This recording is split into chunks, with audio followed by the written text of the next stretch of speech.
Bonjour, bonne nuit, bonsoir à tous. Aujourd'hui, nous allons apprendre la trigonométrie. La trigo rassemble trois nouvelles opérations.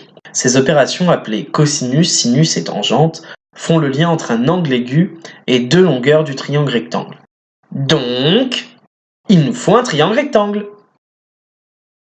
Un mémo tout simple permet de retenir les trois formules du cos, du sin et du tan. Le casse-toi. Hashtag casse-toi. Chaque initiale rappelle quelque chose. Le C, le S et le T nous donnent cosinus, sinus et tangente.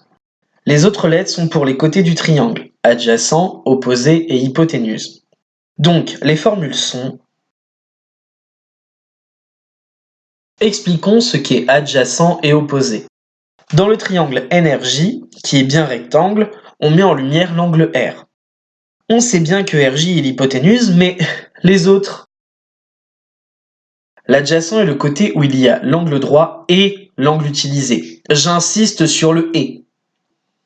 L'opposé est le côté qui n'a rien en commun avec l'angle. Il est en face de lui. Donc, NR est l'adjacent et NJ l'opposé. Prenons un exemple de calcul de longueur dans le triangle VMC. Il est rectangle.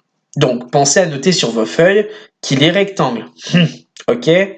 On a l'angle V, donc je connais CM qui est face à lui, c'est l'opposé. Je cherche VM, c'est l'hypoténuse. Laquelle des opérations utilise l'opposé et l'hypoténuse? Le sinus, donc on a sinus de CVM égale CM sur CV, l'opposé sur l'hypoténuse. Je remplace les valeurs connues, donc sin de 35 égale 45 sur VM. Pour trouver, on va faire un produit en croix. Donc, on pense à écrire le sinus sur 1. Ainsi, VM est environ égal à 78 cm. Prenons un calcul d'angle. Le début est tout pareil. Je détermine quels sont les côtés par rapport à mon angle, puis je choisis la bonne formule. Tangente de GOM égale opposé MG sur adjacent OM, soit 18 sur 20. Comme on veut que l'angle GOM et pas tangente de GOM, il va falloir que le tan disparaisse. Eh bien, on utilise l'opération contraire, appelée arctan. Oui, ou arccos ou arcsin, évidemment, ça dépend de l'opération. Il faut taper sur la touche seconde ou sur la touche shift de sa calculette, puis sur la touche tangente ou cosinus ou sinus. Donc, l'angle O est égal à arctan de 18 sur 20, ce qui fait environ 42 degrés. Résumons. Première étape, vérifier qu'il s'agit bien d'un triangle rectangle. Et le noter sur sa feuille.